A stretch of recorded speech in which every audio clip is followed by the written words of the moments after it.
China कहे कि मैं जो है वो पूरे साउथ चाइना सी में रोम करूंगा और मुझे कोई तगड़ा या मुझे कोई थ्रेट नहीं कर सकता, अगर मुझे किसी ने थ्रेट किया तो मैं आने वाले वक्त में उसको देख लूंगा। तो बेसिकली चाइना की स्ट्रेटजी ये है। अब मसला क्या आ रहा है? मसला ये आ रहा है कि जो छोटे छोटे ममालिक हैं like Vietnam, Philippines, Japan, south Korea, ये लोग कहते हैं कि चाइना जो है ये अपनी सॉवरेंटी सिर्फ उस इलाके तक रखेगा जो इलाका इसको ऑलरेडी पहले मिला हुआ है, उससे आगे अगर अपनी फौजें लेकर आएगा तो फिर हम चाइना की फौजों पर अटैक करेंगे। और इस चीज को लेकर अमेरिका ने गुआम में, हवाई में, फिलीपींस में, जापान में, साउथ कोरिया में अपने अपने मिलिट्री बेसिस बनाए हुए हैं कि अगर चाइना कोशिश करे अटैक करने की अमेरिकन बेसिस पे या अपनी फौजों को आगे लेकर जाने की कोशिश करे, नेवी को खास तौर पे, तो अमेरिका क्या करेगा? अमेरिका काउंटर स्ट्राइक करेगा और चाइना को उससे नुकसान पहुंचाएगा। लेकिन इतना सिंपल नहीं है जितना लगता है, क्योंकि देखिए साउथ चाइना सी जो है वो बैकयार्ड है चाइना का। It is just like that कि आपका घर है, आपके घर की जो पिछली रोड है, आपको उस रोड के बारे में पता है कि इस रोड पे कितने बजे ट्रक गुजरता है, कितने बजे यहां से बच्चे गुजरते हैं, कितने बजे यहां से कौन सी गाड़ी गुजरती है, क्योंकि आपको पता है एक पैटर्न इस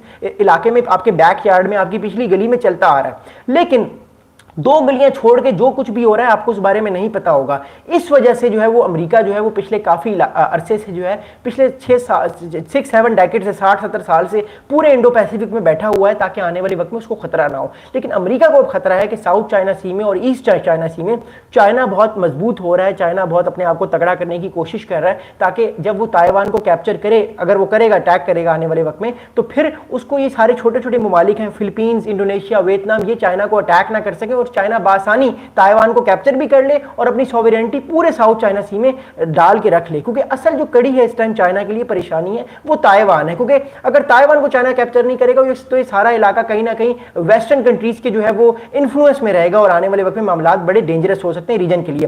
किड्स कॉमेडी 2.0 एनिम जाइनक, मैं आप लोगों के लव का बहुत शुक्रिया अदा करता हूं। अपने अपने कमेंट्स करते रहे, मैं इस वीडियो के एंड में आप लोगों के सवाल के जवाब भी दूंगा। Thank you so much. अच्छा, अगली क्या बात है? देखिए बात यह है कि फिलीपींस के प्रेसिडेंट ने अपनी स्टेटमेंट में एक और बात कही है। उन्होंने ये कहा है कि चाइना जो है जब तक वो इंटरनेशनल लॉ की पाबंदी नहीं करेगा, इंडिया जो है वो फिलीपींस के साथ खड़ा होगा। और इंटरनेशनल लॉ इस टाइम क्या कहता है? इंटरनेशनल लॉ बेसिकली ये कहता है कि कोई भी कंट्री मैरी टाइम में किसी और कंट्री की जो पानी है उसमें नहीं आ सकता, और अगर वो आएगा तो उसके खिलाफ केस लड़ा जाएगा। बट मसला ये है कि जो तगड़ा होता है, मैं आपको कई बार बता चुका हूं अपनी वीडियो में, जो तगड़ा होता है, जो ताकतवर होता है, जो पावरफुल होता है, वो ये नहीं देखता कि इंटरनेशनल पॉलिटिक्स क्या है, इंटरनेशनल रिलेशंस चल रहे हैं। वो बस अपनी ताकत को आजमा लेता है और उस चीज को अचीव करने की पूरी कोशिश करता है। जैसे कि अभी हम चाइना और अमेरिका के दरमियान एक पावर प्ले देख रहे हैं, एक ताकत का तवाजुन जो है वो देख रहे हैं। That's the thing which is very important for the reason.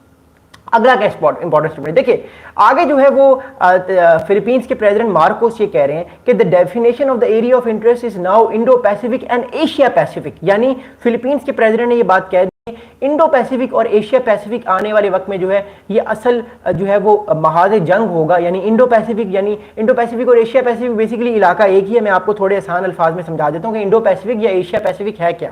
जो इंडियन ओशन है ना भारत का, वहां से लेकर जो सी ऑफ जापान तक जितना भी इलाका है, मैं फिर कहता हूं इंडियन ओशन जहां पे इंडिया की सॉवरेनिटी है या इंडिया का मैरीटाइम प्रेजेंस है, वहां से लेकर जो सी ऑफ जापान तक जितना भी सारा इलाका इस तरह जा रहा है ना, इसको सारा इलाके को अमेरिका कहते हैं एशिया पैसिफिक। यानी एक तरफ इंडियन ओशन है और दूसरी तरफ पैसिफिक ओशन है, और ये दोनों ओशन जब मिलते हैं तो इसको कहता है एशिया, तो अमेरिका कहता है इसको एशिया पैसिफिक। इस वजह से जो है वो अमेरिका को डर है कि कहीं चाइना जो है वो अपनी मिलिट्री, अपनी नेवल प्रेजेंस को इंडियन ओशन में इतना ताकतवर ना कर ले, यानी मालदीव के पास इतना अपने आप को स्ट्रॉन्ग ना कर ले, बांग्लादेश के पास या म्यांमार के पास या पाकिस्तान के पास, कि कल को इंडिया जो है वो कंटेन ना कर पाए चाइना को। और अमेरिका को ये भी डर है, या और इन सारे ममालिक को, फिलीपींस वगैरह को, कि अगर ये इन्होंने साउथ चाइना सी या ईस्ट चाइना सी में चाइना ने और ज्यादा बिल्डअप अपने मिलिट्री किए नेवल प्रेजेंस को रखते हुए, तो आने वाले वक्त में चाइना जो है वो इन ममालिक पर भी कब्जा करने की कोशिश कर सकता है। क्योंकि देखिए आप किसी भी तगड़े मुल्क को किसी कमजोर मुल्क पे हमला करने से रोक नहीं सकते, चाहे जो मर्जी हो जाए।